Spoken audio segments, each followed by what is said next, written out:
What's up, everyone? YouTube viewers, Twitch chat. The truth is about to be told. The truth is about to be told. You guys will see clearly correct tier list because 1 week of playing this game, watching this game is more than enough to determine. It's more than enough. So you guys will get the truth. Let's see how we'll rank these characters. Yeah, 5 tier is probably going to be good enough. So let's start with D tier. I also will say I might swap around order between some characters, but I think Toph is going to be in D tier. This character feels more ground-based in a game where everyone just moves around in the air dashing. It feels like this character is like have a playstyle or supposed to have a playstyle that does not suit this game. If grounded stuff was better, Toph probably would be quite a bit better. And I'm not saying there might not be like some secret tech or hidden potential. Yeah, it just feels like the design for the character being so grounded doesn't work in a game where aerials and air dashes are so centralizing. Patrick, you also still belong here. Very slow, bad punishes on average. More like a cheese character with Patrick's side, I guess. When you look at so many of these characters in this game, you're like, oh, holy shit, this character can do this punish that is super busted. Or they have this move that is like, you're wondering how it possibly could make it in, right? Patrick, I don't know, you seem to not really have anything like good. So, yeah, you're just Patrick. You're just Patrick in a game full of crazy good characters. So yeah, Patrick, you're still being D. Will I put Korra here? This is like one of the bigger question mark. This is one of the bigger question marks because it feels like literally no one plays this character. I guess TK Breezy, but that's the only one I've even seen. I've not been running into a single Korra. I do think it might be some untapped potential with whichever one of the moves it is that sends basically nowhere. So punishes could lead up to being stronger over time. Apparently a character seems to have a very hard time to kill. But yeah, this is one of the bigger question marks. Oh, sorry. 1 week in, I have all the answers. Erase that part. Helga feels like a bad character, sadly. I do like her projectile. If you make it twice as fast, less end lag, you just make it better. So many times hitting her projectile, you do not get any proper follow-up. If you're very, very close, you can't really connect into anything strong. Sometimes not even connect into anything at all. And if you're too far away, it takes 10 years for the projectile to get over there, and they could still grab it or hit it back. I know she has the foot, but make the projectile better. The projectile is a cool design. I like how the projectile works. I just don't like how slow it is. I would say for now, I go in order here. Who should we put next? Hard to say. Yeah, now we're getting into territory where we actually might swap around characters eventually. But I will put Toastman. Big character in a game where getting hit is so brutal. 1 hit equals death in so many scenarios. Being a big character is bad in that world. Unless you have something absolutely crazy to make up for it. And I don't think he really does. It feels like he has some cheese setups like Shine. If they miss the DI, you can get a strong, which kills super early. But yeah, over time, I think his big body is going to be a massive factor. I think a lot of these type of characters like Toastman, Reptar, normally that's how it ends up going. Even if some characters may look stronger or weaker right now, I'm kind of trying to predict not only what it looks like now, but what it will look like moving forward. Reptar maybe? A little bit the same thing. This is probably going to be controversial because I imagine on competitive mode or whatever, there's a lot of Reptar spamming specials and getting way too much mileage out of it. But as time progresses, I think he's gonna fall. Classic story of heavies. Look at K-Roll, for example. People thought he was the best in the game, essentially. Not quite, but almost, and then just fell. I think it's gonna happen with Reptar too.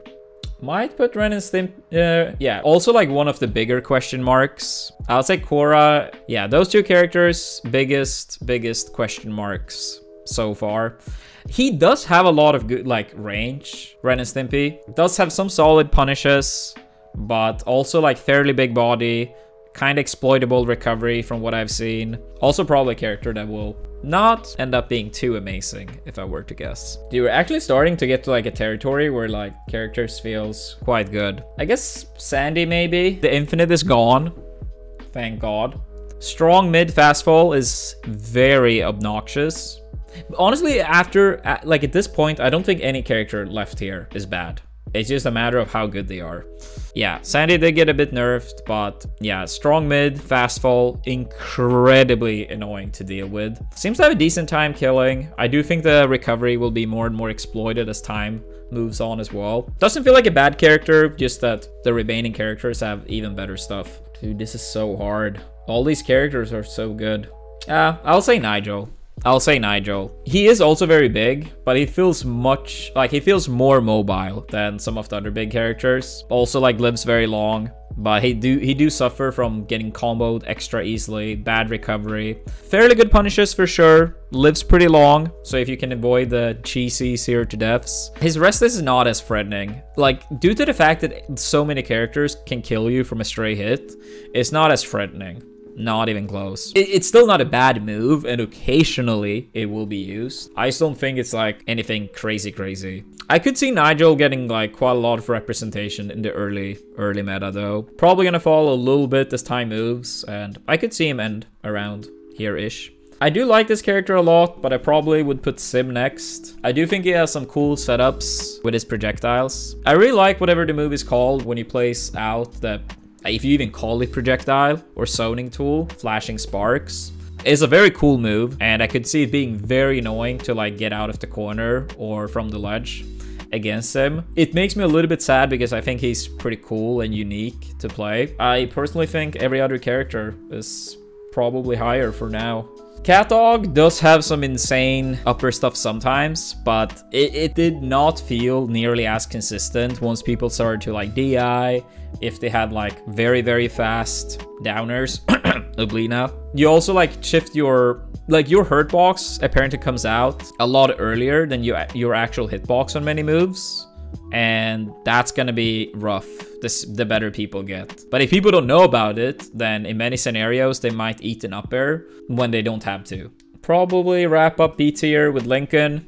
A lot of like solid range, solid punishes, pretty good recovery. I mean, he's pretty good all around, but I wouldn't say he has anything as crazy as some of the other characters. Actually, I'm not sure about Dan. Dan is actually like one of my big question marks.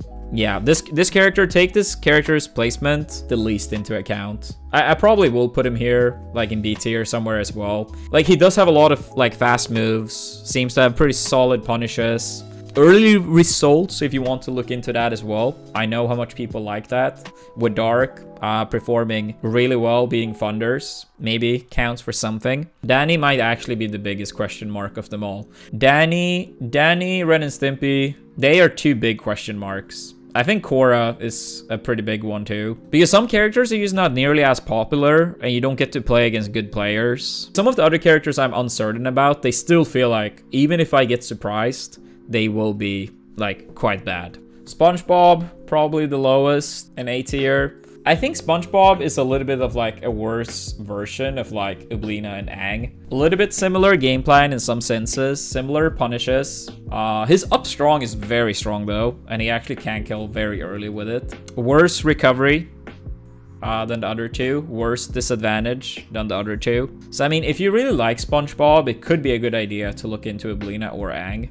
Probably April. I still think April is really good, but she does not have like the deft touch. It was a lot of hype around her early on, which seemed to have slowed down a little bit. Her like camera move, for example, the aerial pose or whatever it's called, still super good. I still think the microphone will be very viable, even though it is a lot of deft touches. Great at getting out of disadvantage, since you can like attack from your up B again, fall with projectile. So recovery and disadvantage, really good. And still overall fairly strong punishes too.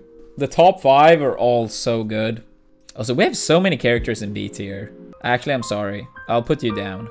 I'll put you down as well. Looks cleaner. Doesn't really matter too much. Order is still the same. All right, I'll put Lucy. I will put Lucy as number 5. I do dislike fighting against Lucy. She is very annoying with her vampire mode and killing at 30 sometimes, but I think she will be a little bit more specific setup required as time moves on. But she's still really good. Like, good punishes, can kill early, pretty good recovery. Yeah, don't get me wrong. I think the coffin move is really good, but I would say the entire top 5 are super busted. I would say they're super busted. Honestly, maybe I should even have Lucy in S. Then we end up with very few characters in A. Doesn't matter. Yeah, Lucy can go in A tier, top of A tier. Afterwards, we'll put our favorite character, Oblina. I know people will say, yada, yada, yada, biased, biased, biased, ha, ha, ha. I obviously do think the character is really good. I mean, I picked her up day 1. Amazing punishes. Very small character, so hard to hit. Downer is beyond busted. Stays out for roughly 25 years, maybe longer. Downer that spikes like everyone. Nair loops that are super strong. Even against smaller characters, you can still make it work.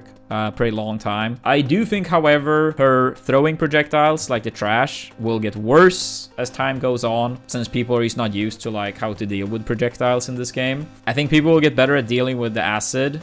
Right now, too many people just randomly get hit by the acid over and over, just because they don't know, like they don't remember where it is. But yeah, I think the range will eventually catch up. People play more campy, and it's gonna be much harder, Oblina, to get stuff started, but still worthy of S tier. Still worthy of S tier. Now we're down to the top 3. Dude, this is so hard.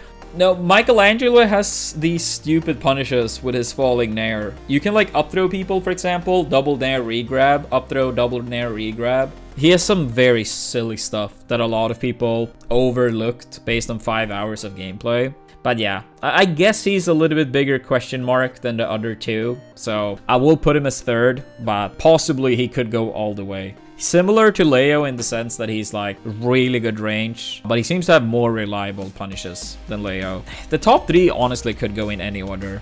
Having that range and consistent punishes is crazy. It's crazy. Leo, I'll put as number 2. Main thing holding him back is his disadvantage being worse than Aang's. Still has amazing range, a lot of ways to spike. His grab, surprisingly good compared to like when I first started playing the game. Didn't realize how good they were gonna be. And I mean, for the range Leo has, like practically every move he has is surprisingly fast. Surprisingly fast. And number 1, we're gonna put for Aang. I feel like a lot of the stuff Oblina does, Aang does a little bit more consistent. His nair, while being 1 frame slower, is active for like 6 frames longer. Bigger hitbox, you can even more reliably send people where you want. You still get the down airs, even though they are clearly worse. Oblina gets to spam the downer more, if you want to put it that way. And I think he, on average, kills easier. And also regarding Aang, I feel like he also has quite a few good mix-ups to like get out of like disadvantage above, for example. But yeah, more range, more if you compare him directly to Oblina, because I think they are quite similar in some ways. I think he has more range and gets the same punishes with a longer active nair with a bigger hitbox. And since the first hit is so important in this game, I think that alone makes up for a lot of a difference. But yeah, to me this feels like the current tier list. But we do have quite a few question marks. Oh, compared to my first tier list? Yeah, this is my first tier list I made. We do have quite a lot of similarities, but also some differences. I do not understand how I ranked Toph and Korra as high as I did. That's 2 characters that did fall a lot. Leo and Aang are still like very high up. Leo went down 1 spot, Aang up 2, but still pretty similar. April went down from 2nd to number 6, so still strong. Lucy, still exactly 5th spot. Oblina going up a little bit. Let's go, Oblina. Let's go. Mike went up a lot. I did not realize his nair being as silly as it is. So, yeah, he's probably the biggest winner. Like, he must have made the biggest jump in a positive direction. And I guess Korra made the biggest jump downwards. Korra, I think I even said this. I think I even said in my first list that Korra was like biggest like question mark or along these lines. But yeah, I feel like quite many characters are like quite similar at least. I mean, I'm happy with the Leo and Aang prediction early on and Lucy. So I still seem to think highly of these characters. Yeah, Sim did go down quite a bit too. I could see him climb back up again a little bit. I guess I have a hard time seeing him break into the top 6, but I don't think it's absolutely impossible he could go up to like number 7. But the top 6 looks too rough, but I could see him go up a few spots. But yep, that's gonna be it for this tier list. Please let me know, everyone, which characters... Actually, I mean, I'm not overrating any character, I'm not underrating any character. This list is objectively the truth. 1 week of playing, more than enough time to figure out the whole game, solve the game. You know, that's just how it is. So you guys don't have to let me know. No, but on a serious note, I actually would like to hear what you guys have to say. Which characters do you guys think I overrated, underrated, and so on? Don't take it too seriously. This is a 1 week impression. There is still quite a lot of the characters I've never played against a good player playing said characters. So there are a lot of question marks that hopefully down the line will be answered.